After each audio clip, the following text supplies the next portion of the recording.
اللہ وبرکاتہ۔ السلام علیکم معزز سامعین و ناظرین کرام، میں آپ کی ہوسٹ طاہرہ رباب پروگرام مشعل راہ اپنے آپ کے ہر دل عزیز چینل ہدایت ٹی وی سے لے کر آپ کی خدمت میں حاضر ہوئی ہوں۔ ہمارا سلسلہ تحقیق و تدبر کا رواں دواں ہے، جو کہ مقصد خلقت ہے، جو کہ مدعے خالق کل ہے۔ پروردگار عالم نے ہمیں خلق کیا اسی لیے کہ ہم اس زندگی کے سلسلے کو سمجھیں، اپنے خالق کو پہچانیں۔ میں جیسا ہی عرض کیا کرتی ہوں آپ کے حضور میں کہ زندگی اس لیے دی گئی، خلقتیں اس لیے کی گئی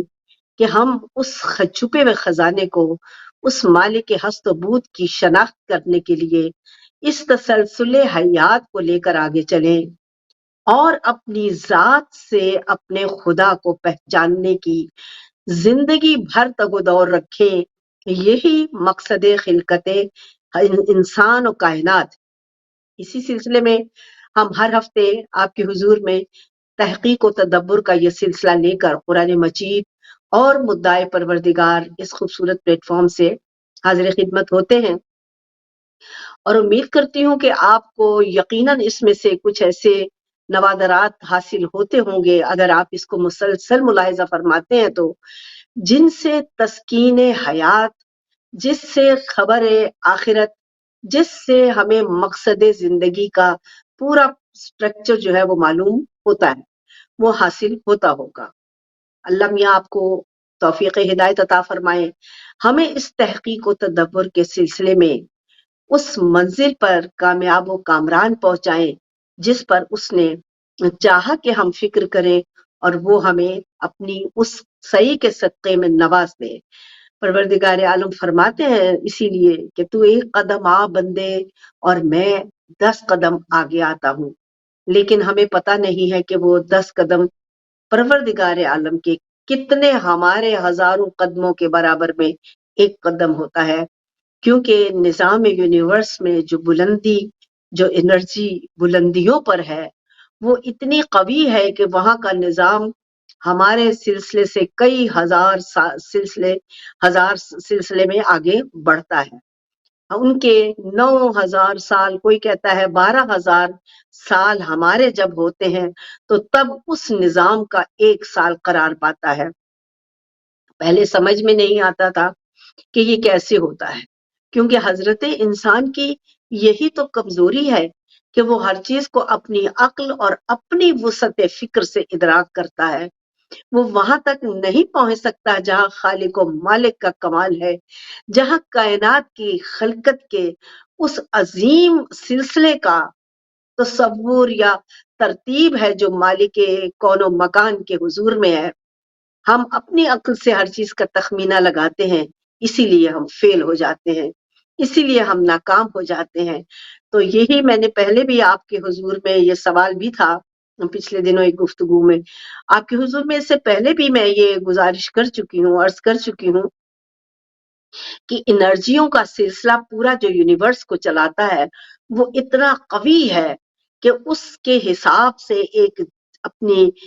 محور گردش جو کرتے ہیں وہ اس انرجی سے اپنے سلسلے کو چلاتے ہیں۔ پہلے زمانے، جو آج سے ہم کوئی اپنے بچپن کا زمانہ یاد کریں تو دن گزرتا ہی نہیں تھا، سال میں گزرنے میں کتنا وقت درکار ہوتا تھا۔ اسی طرح اب چونکہ ہمارے پاس قوت انرجی اتنی کم ہو چکی ہے، اتنا سلسلہ ہم نے کمزور کر دیا ہے کہ اس کی وہ جو جمومیت تھی، وہ جو وجود تھا، وہ جو جمادیت تھی، وہ جو اس میں استحکام تھا، وہ جو تسلسل آرام سے چلتا تھا، اس سے ایک وقت میں وسعت ہوتی تھی۔ لیکن اب چونکہ انرجی نہیں ہے اور وہ بھاگتا پھر رہا ہے تاکہ وہ اپنے مرکز کو چھو لے، واپس آئے، جس میں وہ رفتار میں جاری ہوتا ہے، لہٰذا وہ جب نہیں ملتا تو وقت کا محور تیزی سے گھوم رہا ہے، کیونکہ اس میں وہ سٹیبلٹی نہیں ہے جو اس کو اپنے سلسلے میں آہستہ آہستہ چلاتی، اور ہمارے گھنٹے، منٹ اور دن، ہفتے، مہینے اور سال ایک وسعت رکھتے ہیں، ایک استحکام رکھتے ہیں، وہ ہمارے پاس باقی نہیں بچا، کیونکہ ہم نے زمین پہ اتنا غدر مچا رکھا ہے، اتنا ظلم مچا رکھا ہے، اتنی دہشت مچا رکھی ہے، اتنی بربریت ہے کہ پورے نظام کو ہم نے معطل کر دیا۔ اور آج آپ دیکھ رہے ہیں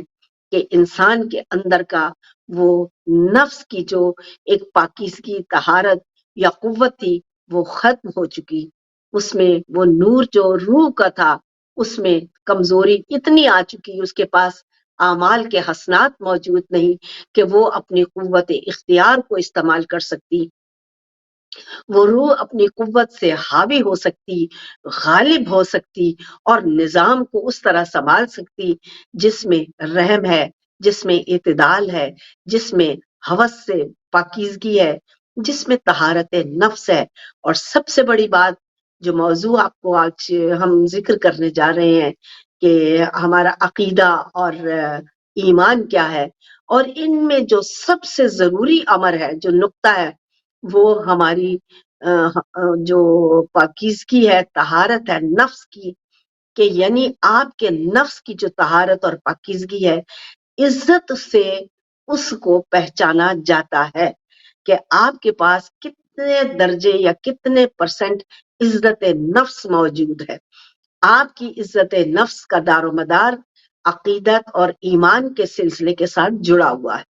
جب آپ کے پاس وہ نہیں ہے تو آپ کی عزت نفس کب کی مر جاتی ہے، پھر آپ دھوکے کرتے ہیں، بےایمانیاں کرتے ہیں، غداریاں کرتے ہیں، جرم کرتے ہیں، اور آپ کی آنکھوں میں حیا اور شرم نام کی کوئی چیز نہیں رہتی۔ آپ درندے بن جاتے ہیں، انسانیت کی سطح سے بہت نیچے گر جاتے ہیں۔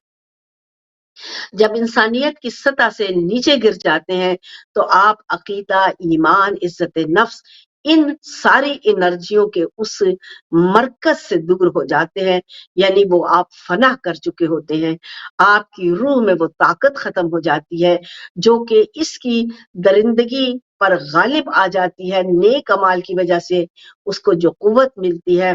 نفس کی درندگی پہ وہ حاوی ہو جاتی ہے، تو ہم کہتے ہیں کہ اب اس کو ہم وہ جو نفس لوامہ ہے وہ اس کو منع کر رہا ہے، کہ اس کو اکسا ہے، تو لوامہ، توامہ اور مطمئنہ، اور ہم جو اتنی قسمیں اور سلسلے بیان کرتے ہیں تو ہمیں پتہ بھی نہیں ہے کہ ان کے فنکشن کیا ہیں۔ یعنی اس نور کا ہمارے بدن کے وجود کی انرجی کے ساتھ در اصل فنکشن کیا ہے، اور جب تک ہم یہ نہیں سمجھتے ہم اپنی ذات پر اختیار حاصل کرنے کے قابل نہیں ہوا کرتے۔ مجھے جو افراد، جو نوجوان لڑکیاں، لڑکے، بیٹے، بیٹیاں سوال کرتے ہیں کہ ہم بھٹکے ہوئے ہیں، ہم پریشان حال ہیں، ہمیں روحانیت کے سلسلے کا کچھ تعارف عطا ہو جائے، وہ بتائیے،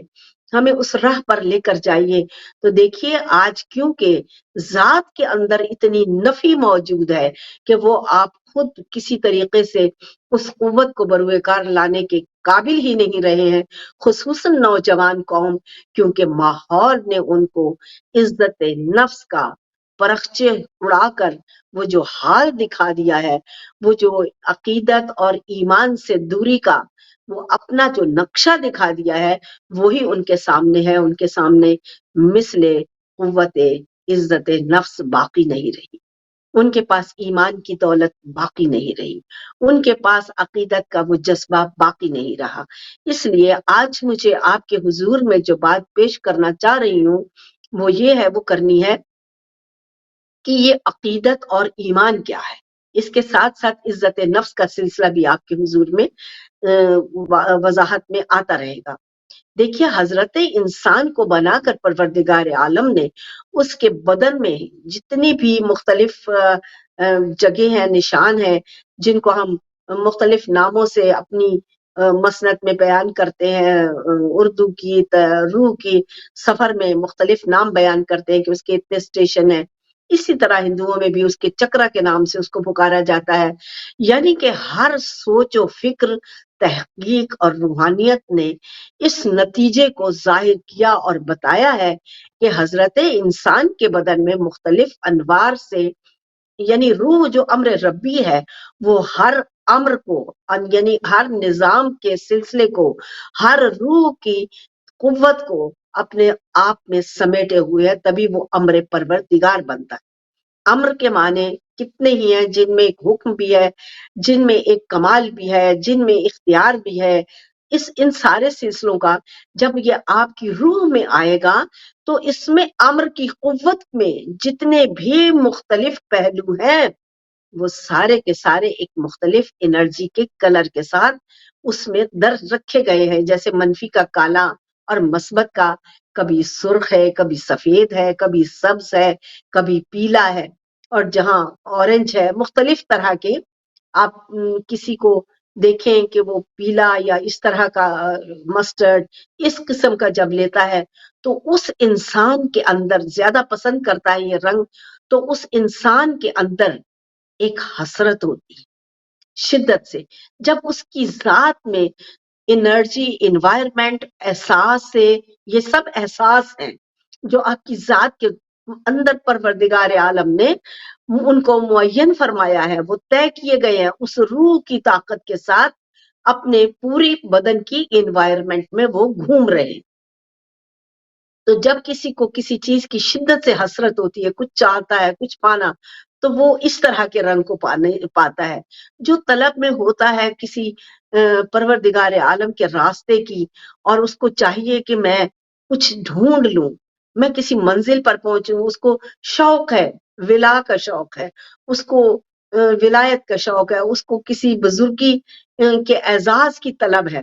تو اس کو ہمیشہ سبز رنگ پسند آئے گا۔ جو روحانیت میں بالکل ضم ہو جانا چاہتا ہے وہ سفید کلر کو پسند کرے گا، جس میں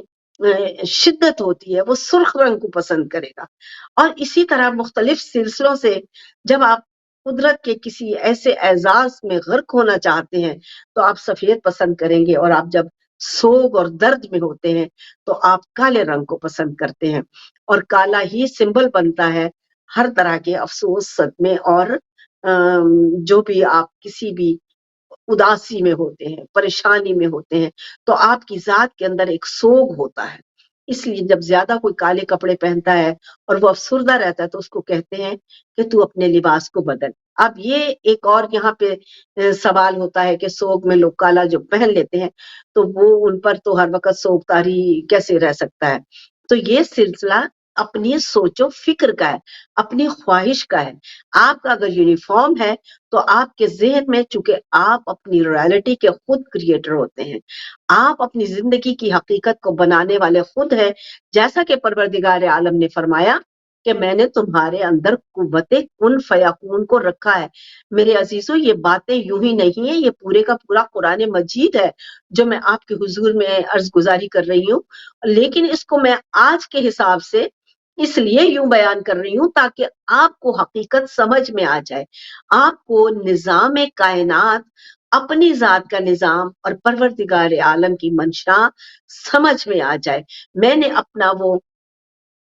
رواں سلسلہ نہیں رکھا ہوا ہے کہ آیت پڑھی اور اس کے بعد آیت پہ آیت، آیت پہ آیت آپ کو ڈالتے جائیں، اور آپ لوگ اس سلسلے سے اتنے عاجز ہو چکے ہیں کیونکہ آپ نے ان آیات کو کبھی بھی ادراک نہیں کرنا جب تک آپ کو پریکٹیکلی تجربے کی رواں زندگی کی آثار اور سلسلے اور تمثیلیں یعنی مثالیں سامنے نہ رکھی جائے۔ آج میرے مولا علی علیہ السلام نے فرمایا ہے کہ اپنے بچوں کو اپنے طریقے سے مت سکھاؤ، ان کو اپنے جیسا چلانے کی کوشش مت کرو، کیونکہ وہ اس زمانے کے لیے پیدا کیے گئے ہیں۔ اس زمانے میں ان کو قرآن مجید کی باتیں اس زمانے کے سلسلے سے بتاؤ اور سمجھاؤ تاکہ ان کو سمجھ میں آ سکے کہ دراصل یہ سلسلہ زندگی ہے کیا۔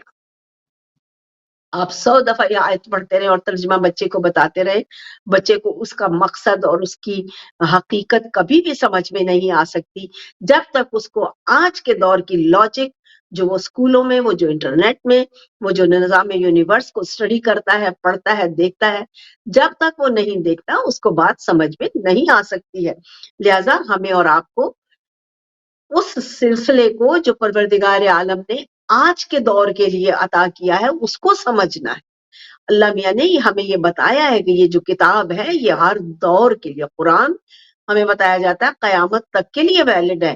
یعنی کہ ہر دور کے لیے آپ پر وہ لاگو ہوتا ہے۔ آپ کی اور ہماری عقل مندی کا تقاضا یہ ہے، پروردگار عالم کی منشا یہ ہے کہ میں اس کو اپنے دور میں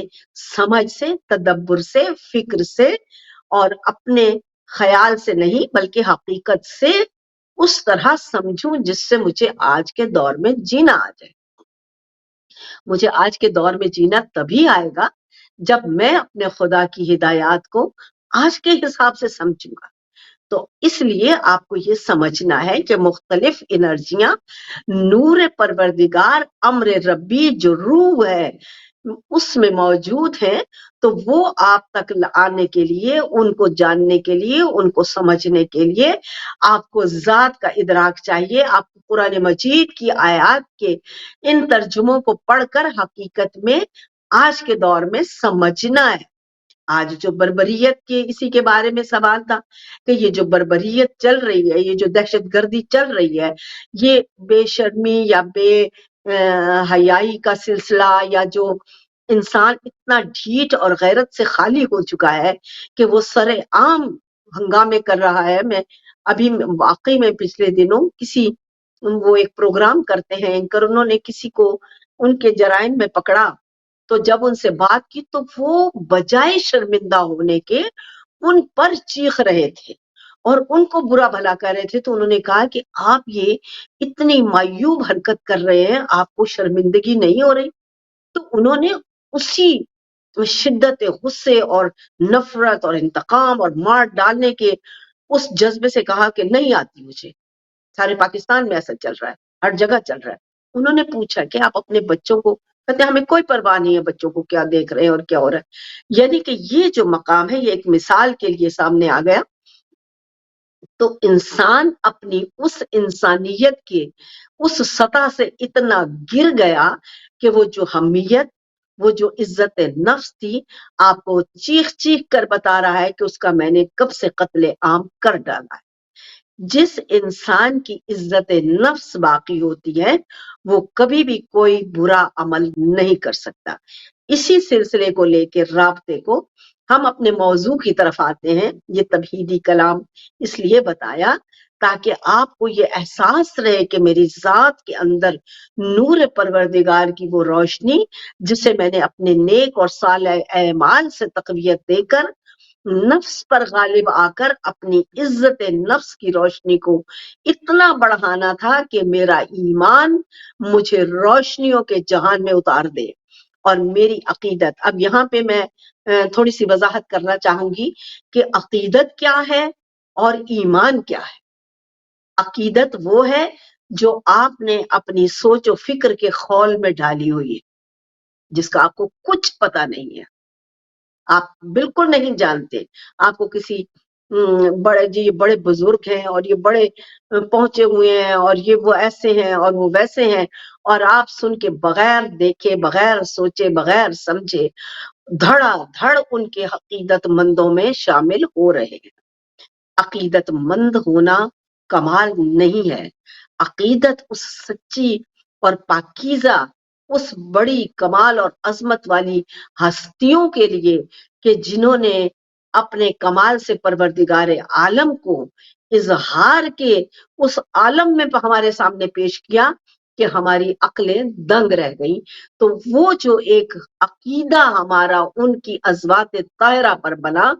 اس عقیدے کو ہم نے ایمان کے ساتھ اس طرح پروسا کہ ہم نے اپنی ذات کے اندر کے اس نور کی حدت کو محسوس کیا۔ جب ہم نے اس نور کی حدت کو محسوس کیا تو مجھے پتا چلا کہ میری ذات کے اندر ایک قوت ہے، میری ذات کے اندر کچھ ہے۔ جیسا کہ اب مثال ہے، امام حسین علیہ الصلوۃ والسلام کا نام جب آتا ہے تو آپ کے دل میں ایک حدت پیدا ہوتی ہے، اس مظلومیت، چاہے آپ وہ واقعہ سنیں نہ سنیں لیکن آپ کے وہ ذہن میں اتنا موجود ہے۔ آپ کا عقیدہ آپ کو ایمان کے دروازے پر لے جا کر وہ دستک دیتا ہے کہ آپ کا دل نرم ہوتے ہوئے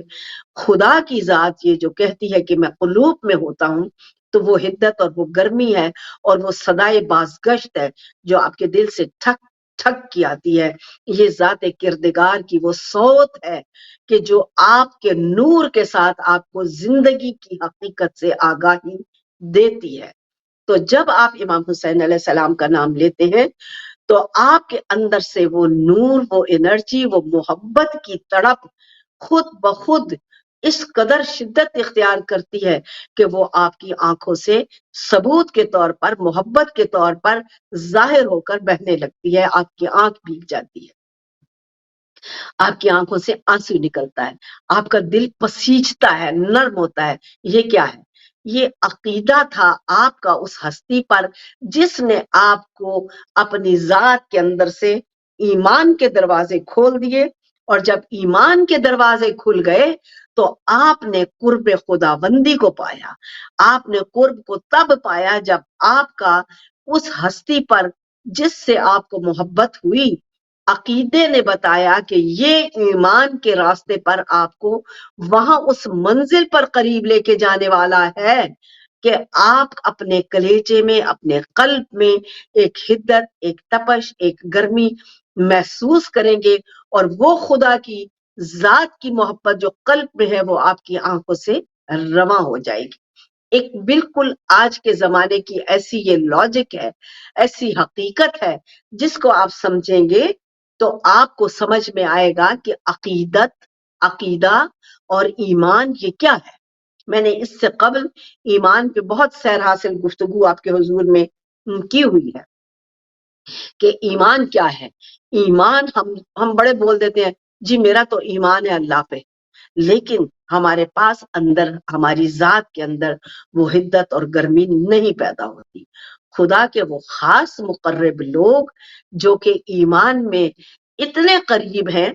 اتنے قریب ہے کہ جب ان کے سامنے اللہ کا، خدا کا نام لیا جاتا ہے تو ان کی آنکھیں برستی ہیں۔ قرآن بتاتا ہے کہ وہ لوگ، وہ میرے بندے، وہ صاحب ایمان، جب ان کے سامنے میرا ذکر کیا جاتا ہے تو ان کی آنکھیں برسنے لگتی ہیں۔ میں نے یہ واقعہ آپ کو نجاشی بادشاہ کا اس سے قبل بھی بتایا ہے کہ جب پناہ دینے کے لیے بھیجا جناب جعفر طیار کی معیت میں ایک گروپ کو مسلمانوں کا کہ وہ نجاشی بادشاہ کے پاس جا کر، جو عیسائی تھا لیکن وہ ایمان دل میں اس طرح کا رکھتا تھا، وہ لوگ اور تھے، اللہ کے نبیوں پر ان کا اتنا ایمان تھا، اتنا سلسلہ تھا کہ وہ ہر چیز کو اسی طرح سمجھ رہے تھے جیسے کہ پروردگار عالم نے ان تک پہنچائی تھی۔ اور وہ خاص وہ ہستیاں تھیں اس زمانے میں بھی۔ یہ جو ہم نے آج تماشا بنا رکھا ہے نا کہ بس جی کلمہ پڑھا تو جنت میں جاؤں گا، یہ سراسر وہ ظلم ہے جو اپنی ذات پہ ہم نے کر رکھا ہے۔ آپ کلمہ پڑھنے سے مسلمان جنت میں نہیں جائیں گے، آپ اعمال صالحہ سے جنت جائیں گے۔ قرآن مجید بیان کر رہا ہے کہ اس میں بلا شرکت وہ تو بلا انفرادیت اس کے کہ تم صرف کلمہ پڑھ کے جنت میں اور باقی سارے جہنم میں جائیں گے۔ یہ اسلام میں جو مسلمان نے ظلم اور وہ آفت اٹھا رکھی ہے، یہ سراسر جھوٹ اور ظلم ہے، قرآن مجید کے بیان کے بالکل مخالف ہے۔ کیونکہ قرآن مجید یہ فرما رہا ہے یہ جو کوئی ستارہ پرست ہے یا عیسائی ہے یا یہودی ہے یا کوئی بھی ہے، کسی طرح کا بھی کوئی ہے، اگر وہ مجھے وحدہ لا شریک سمجھ رہا ہے کہ میرا ایک پالنے والا ہے اور میرا ایک پالنے والا ہے اور اعمال صالحہ کر رہا ہے تو وہ اس کے لیے میرے پاس خوشخبری ہے، بڑا اجر ہے۔ لیکن مسجدوں کے ملاؤں نے جن کے پاس خود علم نہیں ہے، جو خود علم قرآن سے بے بہرا ہیں، انہوں نے بے علم اور بے خبر معصوم لوگوں کو ورغلا کر تباہ و برباد کر دیا، اور ان کو دین سے، کیونکہ وہ خود علم سے بے بہرا ہیں، دین سے خالی ہیں، اور دین یہ نہیں ہے کہ صرف کلمہ پڑھ کے آپ کو جنت کا ٹکٹ مل گیا اور ہر کوئی کہہ رہا ہے کہ میں جنت میں جا رہا ہوں۔ بچے بھی کہہ رہے ہیں کہ اگر وہ چاند پہ پہنچ گئے ہیں، اسکولوں میں کہہ رہے ہیں چاند پہ پہنچ گئے ہیں اور ان کے بچے فر اسکول ایک اور ترتیب کو بتا رہے ہیں تو کوئی بات نہیں، ہمارے پاس نہیں ہے تو خیر ہے، جنت میں تو ہم نہیں جانا ہے۔ یعنی یہ جہالت کی وہ منزل ہے جس کو پروردگار عالم رد فرماتا ہے۔ جاہلوں کے لیے کوئی جنت نہیں ہے۔ میں علل اعلان اس خوبصورت پلیٹ فارم سے حضرت انسان تک یہ پیغام پہنچانا چاہ رہی ہوں کہ آپ اس عقیدے کو چھوڑ دیجئے، اور یہ ہے، اس کو کہتے ہیں عقیدہ۔ یہ ہے وہ جہالت سے بھرا ہوا عقیدہ جو حضرت انسان یعنی ان جاہل مسلمانوں نے بنا لیا ہے کہ جن کے بتانے والے بھی جہالت سے بھرے ہوئے ہیں اور یہ کہتے ہیں کہ تم نے بس یہ کلمہ پڑھ لو تم جنت میں چلے جاؤ گے. یہ عقیدہ تباہی، بربادی اور جہنم کی رسید ہے. اس کو کہتے ہیں عقیدہ. یہ جو عقیدہ غلط ہے اس کے پیچھے آپ عقیدت سے بھاگتے پھر رہے ہیں. عقیدہ اگر پوتر ہوتا تو آپ کی ذات میں ایک نور اور روشنی آتی. عقیدہ خالص کو لینا ہے، اس جاہل عقیدت کے پیچھے نہیں بھاگنا ہے کہ کسی کو بھی دیکھا وہ بڑے پیر صاحب، بڑے بزرگ، بڑے وہ والے ہیں، حکمت والے ہیں، بڑے بہت بڑے ہیں، اور کیا ہے کہ وہ صرف روپ ڈال لیتے ہیں. وہ انہوں نے نسل در نسل لوگوں کو بے وقوف بنایا ہوا ہے اور زبان در زبان وہ بے وقوفی کی اس منزل پہ چل رہے ہیں. اور آپ کا عقیدہ ان پر اتنا کامل ہے کہ آپ نے نہ سوچنا ہے، نہ سمجھنا ہے، نہ عقل کو استعمال کرنا ہے، نہ فکر کو استعمال کرنا ہے، نہ ہی اس بصیرت کو جو کہ قرآن مجید نے آپ کو بتائی. ہمارے پاس کئی واقعات ہیں، ایک مصری کا بھی ہے اور ایک دوسرا سلسلہ بھی ہے کہ جنہوں نے کتاب، ان کا جب جج کو نے ان کو کہا تم نے قتل کیوں کیا ان کا، تو کہا کہ وہ انہوں نے ظلم کیا، انہوں نے غلط بیانی کی، انہوں نے دین کے خلاف کتابیں لکھی. کہا تم نے یہ کتابیں پڑھی تھی؟ تو کہا کہ نہیں ہم نے نہیں پڑھی. وہ کتابیں ان کی لکھی ہوئی بھی نہیں پڑھی کہ جن میں فکر دی گئی تھی، جن میں تدبر دیا گیا تھا، جن میں وضاحت قول پروردگار تھا، جن میں کتاب خدا جو 4 کتابیں ہیں اس کے اکارڈنگ، اس کے زمرے میں کائنات کی ترتیب یا کسی تفصیل کو بتایا گیا تھا. تو جن لوگوں نے اتنی عقل نہیں رکھی اور بس قتل و غارت کو انہوں نے اپنا ایمان سمجھ رکھا ہے، یہ نہیں جانتے ہیں کہ ہم نے کسی کا بے گناہ قتل کیا، مخلوق کے خدا کو ستایا. مخلوق کے خدا زندگی کہتا ہے میں زندگی اور موت دیتا ہوں، لیکن جنہوں نے خدا کے خلاف کھڑے ہو کر قتل کیا، یہ نہ سمجھیے کہ وہ خدا کی طرف سے موت تھی. قتل ہونے والے آپ نے کبھی ادراک کیا ہو تو آپ کو پتا چلے اپنی زندگی کے، یہ ہے وہ برزخ کے سلسلے، یہ ہے شہادت کے وہ سلسلے جہاں ان کو اپنی رزق بھی پا رہے ہوتے ہیں، وہ زندگی میں ہوتے ہیں. ان کا وقت معین جو کسی سلسلے میں اپنی روح کی واپسی کا تھا وہ آپ نے ختم کیا، اس کا جواب آپ کو دینا ہوگا جو قاتل ہیں. قاتل کو کبھی بھی اس لیے سلسلے سے نہیں یہ کمال مل سکتا کیونکہ یہ پروردگار عالم کی بنائی ہوئی چیز تھی، پروردگار عالم کی خلقت تھی. آپ قاتل جو کسی کو بے دریغ قتل کرتے ہیں وہ خدا کے دشمن ہیں، وہ خدا کی مخلوق کو، یعنی اللہ نے ایک چیز بنائی، اس کو معین کیا، اس کی سلسلہ حیات کو طے کیا ایک معین وقت کے لیے، اور آپ نے خدا کے سارے نظام میں اپنے آپ کو شامل کر کے اس کو قتل کر ڈالا. آپ نے اس کو مار ڈالا، آپ نے اس کو بے وجہ ختم کر کے پروردگار عالم کی منشا کے خلاف، کیونکہ اس نے آپ کو منع کیا تھا کہ بے جا قتل نہیں کرنا ہے. ایک قتل جو آپ نے کیا تو سمجھے کہ آپ نے پوری دنیا کو، پوری مخلوق کو قتل کر دیا. اور اگر آپ نے ایک کی زندگی کو بچایا تو آپ نے پوری مخلوق کی، اس کائنات کی زندگی کو بچایا. ہمیں ان چیزوں کا ادراک کیوں حاصل نہیں ہوتا؟ ہم نے قتل و غارت کو ایمان کیوں بنا رکھا ہے؟ ہم نے دوسروں کی زندگیوں میں عذاب کیوں ڈال رکھا ہے؟ ہم دوسرے کو کیوں کہتے ہیں کہ تو ایسا کر رہا ہے یہ درست نہیں ہے، تو ایسا کرے گا تو یہ درست ہے، جبکہ ہمیں خود معلوم نہیں کہ جو ہم کر رہے ہیں وہ کس حد تک درست ہے. تو اب یہ جو عقیدت بنا رکھی ہے ہم نے، اس عقیدت نے مخلوق کا، عوام کا، انسان کا بیڑا غرق کر دیا ہے. ہمیں کسی پہ عقیدت ہو جاتی ہے تو ہم اندھے ہو جاتے ہیں، ہم مرانے پہ تل جاتے ہیں کہ اس کو مروا دو، پانے پہ تل جاتے ہیں، مار ڈالو، مروا دو، اس کا کلا کما کر دو تاکہ میں بچا رہوں. لیکن یاد رکھیے جس سازش کو آپ نے پھیلایا، جس کے لیے آپ نے خدا کی مخلوق کو ختم کرنے کے لیے، خصوصاً ایسی ہستیوں کو کہ جو خدا کے نمائندے تھے اس زمین پر، جب آپ نے ان کو بے دریغ قتل کیا، ان کے خلاف سازشیں کر رہے ہیں، ان کو آپ اسیریاں دے رہے ہیں، آپ ان کو ختم کرنے کے چارے کر رہے ہیں، کوئی ان کے حق میں بولتا ہے تو آپ ان کو قتل کرتے ہیں بغیر سوچے سمجھے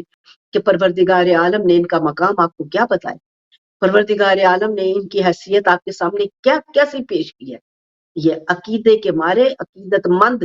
جھوٹے جو کہ بس میرا فلاں پہ عقیدہ ہے، یہ عقیدہ نہیں ہے، یہ جہالت کا وہ ظلم ہے جو آپ کو اس دنیا میں بھی، آپ کو اگلے سلسلے میں بھی، کیونکہ روح کو جب بدن سے نکلنا ہے تو اس کو مختلف اسٹیشنوں سے گزرنا ہے. اسی پہ تحقیق آج ریسرچ ہو رہی ہے، کیونکہ آپ جانتے ہیں، آپ دیکھتے ہیں، روحیں آتی بھی ہیں، بہت افراد کو ملتی بھی ہیں، اور روحوں کے سلسلے ہم نے اس جہان میں دیکھے بھی ہیں. شہیدوں کو ہم نے 100 سال بعد، ہزار سال بعد بھی اگر دیکھا ہے تو ان کے بدن اسی طرح تر و تازہ موجود ہیں جیسے کہ ابھی ابھی ان کو دفن کیا. اگر کوئی خون کا نشان تو وہ بھی اسی طرح تر و تازہ ہے. آپ حلب میں جاتے ہیں تو امام حسین کا سر جس پتھر پہ رکھا گیا تھا وہ پتھر آج بھی خون اگلتا ہے. یہ سائنٹیفک بات ہے، یہ کوئی ایسی بات عقیدے کی نہیں بنا دی گئی کہ وہ انرجیاں جو اس قوت کی تھیں جب اس جمادیات کے بیچ میں بھی آئیں تو ان پتھروں کی جو اپنی انرجی تھی اس نے اس چیز کو اتنا قائم رکھا کہ جب وہ وقت، وہ پوائنٹ پورا سرکل آف یونیورس کا اس مقام پر آتا ہے تو خود بخود وہ خون ابلنے لگتا ہے. اور یہ شہادت ہے ان ہستیوں کی جن کی عقیدت آپ کو ایمان کے دروازے پر لے کر جاتی ہے، یہ آپ کا جو عقیدہ ان ہستیوں پر قائم ہوتا ہے وہ پروردگار عالم کی ذات کی شناخت کے تحت ہوتا ہے. اس کے علاوہ عقیدہ آپ کو برباد کرنے میں کوئی بھی دقیقہ فروگزاشت نہیں کرتا. ہمیں فلاں پہ کا ہمارا عقیدہ تو یہ ہے کہ رسول پر ایمان جتنے بھی لوگ لائے وہ معتبر ہو گئے، ایسا نہیں ہے. رسول پاک پر ایمان لانے والوں کو اور اس کے بعد ان کی جو زندگیوں کی خرابیاں یا کثافتیں، کیونکہ ہر انسان کے اندر جو ایک نفس بیٹھا ہوا ہے وہ ضروری نہیں ہے کہ اس نے رسالت کو دیکھا تو وہ پوتر ہو گیا، اس کی وہ خرابیاں اس کے اندر موجود ہیں، اور ان کا پروردگار عالم نے ان کو محشر میں سوال و جواب کے ساتھ حساب لینا ہے. جناب ایک سعد تھے، مکمل نام مجھے اس وقت ذہن میں نہیں ہے، اتنا یاد ہے. سعد ابن کیا تھے وہ نہیں، جناب سعد کو جب رسالت ماب ان کا انتقال ہوا تو ان کو دفن کر کے ان کی قبر پہ دعا پڑھ رہے تھے تو کسی نے کہا کہ بھائی یا رسول اللہ، سعد کتنے خوش قسمت تھے کہ ان کو اب فشار قبری نہیں ہوگا، کیونکہ آپ نے ان کو قبر میں اترنے کے بعد دعا میں شامل کیا، ان کے لیے دعا کی ہے، اب تو ان کو فشار قبر نہ ہوگا. تو رسالت مآب نے فرمایا میرے عزیزوں ان چیزوں کو رد مت کیجیے، ان کو جانیے سمجھیے اور اپنی زندگی کا لائحہ عمل بنائیے. تو رسالت مآب نے فرمایا کہ نہیں، ایسا مت کہو، ان کا حساب ہوگا، ان کا فشار ہوگا. کیوں؟ اس لیے اب یہ دیکھیے بہت اہم نقطہ ہے، ان کا اپنے گھر والوں کے ساتھ سلوک بہتر نہ تھا. آج عورتوں کو، بیویوں کو یا بیویاں شوہروں کو جس طریقے سے ٹریٹ کر رہے ہیں، جس طریقے سے ان کے ساتھ ان کے رویے ہیں، یقین کیجئے کہ فشار قبر سے رسالت مآب نے فرمایا کہ سعد کا رویہ اپنے گھر والوں سے ٹھیک نہیں تھا. اس نے اپنی بیوی کے ساتھ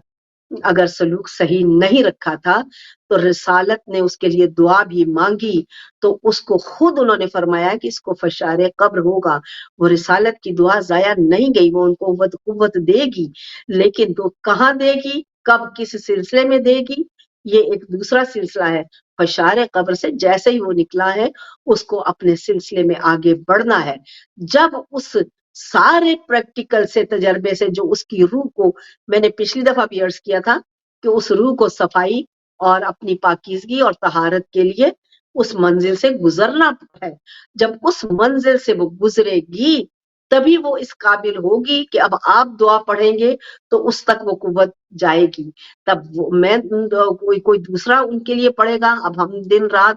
الٹے سیدھے قرآن پڑھ پڑھ کے، یعنی کہ خود ہمیں بیان نہیں کرنا آتا، کتنی غلطیاں ہم کرتے ہیں. اس سے تو بہتر ہے کہ آپ ترجمے سے پڑھا کریں تاکہ آپ کو سمجھ میں آئے. اور بچے میں نے دیکھے پاکستان میں بہت پہ گئے تو انہوں نے بلا کے مسجد سے چھوٹے چھوٹے بچے بٹھا دیے، ان کے آگے قرآن رکھ دیے کہ جو 100 بچہ ہے اور یہ پتہ نہیں کتنے قرآن پڑھ لیں گے، 3 قرآن ہم ختم کر کے جائیں گے. اب بچے کو میں اپنے اندر شیشے میں سے دیکھ رہی تھی، بار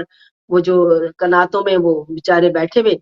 تو کوئی ادھر باتیں کر رہا ہے، کوئی ادھر باتیں کر رہا ہے، کوئی آگے صفحہ پلٹ رہا ہے. یہ قرآن کا پڑھنا یہ انرجی نہیں ہے. انرجی اور قوت یہ ہے کہ آپ اس کلام پاک سے جو ہدایت کے لیے آیا ہے آپ کی، اس کو جب مطالعہ کر رہے ہیں تو آپ نے اس میں سے کتنا نور حاصل کیا، کتنی قوت انرجی حاصل کی، کتنا ادراک لیا. یہ تب آئے گا جب آپ کے وہ فہم سے آپ کے قلب میں اترے گا، اور قلب کے ساتھ جو روح کا سلسلہ ہے وہاں تک جائے گا. ہمارے ہاں پہ یہ اتنا اذیت ناک عمل ہے جس کو کہ بھی کوئی بھی بدلنے کو تیار نہیں ہے، بالکل بیکار ہے. بچوں کو بٹھا کے دو دو تین تین قرآن پڑھ لیے، مسجدوں میں ہلتے جا رہے ہیں اور رٹے لگائے جا رہے ہیں. مؤثر جو اس کا سلسلہ ہے اس کو ترتیب سے بہتر اور درست الفاظ بھی بیان نہیں کیے گئے، اور رٹا لگا کے میں نے یہ پڑھ لیا، میں نے یہ پڑھ لیا. قرآن ہم نے رمضان مبارک میں اتنے پڑھ دیے. تو میرے عزیزوں، یہ آپ کا عقیدہ تو ہو سکتا ہے، یہ ایمان کی وہ قوت یا شرط نہیں ہے جس کے لیے آپ مومن کہلاتے. خدا فرماتا ہے میرے حبیب یہ اسلام لائے ہیں، ایمان تو ان کے قریب بھی نہیں گزرا. یعنی اسلام لانے میں یعنی مان لینا، مان لیا. اب ماننا کیا ہے؟ بس عقیدہ ہے. عقیدہ ماننا ہے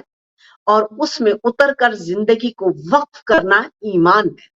ایمان آپ کو قرب خداوندی عطا کرتا ہے. جب آپ کو خدا کا قرب ملتا جاتا ہے، ایمان آپ کا اور بھی سٹرونگ ہوتا چلا جاتا ہے. پھر آپ آدھی رات کو باہر نکلیں تو آپ کو خوف نہیں آتا. پھر آپ ابھی جو کچھ ہے غریب کو دے دیا تو آپ کو ڈر نہیں کہ میں کہاں سے کھاؤں گا، کیونکہ آپ کا ایمان اتنا قوی ہے کہ آپ کو پتا ہے کہ میرا پروردگار عالم مجھے اگلے وقت کا کھانا دے گا. اور یہ جس کو ایمان کہتے ہیں، یہ ہے وہ قوت کن فیاکون جو آپ کی ذات کے اندر موجود ہے. جب آپ اس کن فیاکون کی قوت کو استعمال کرنے کے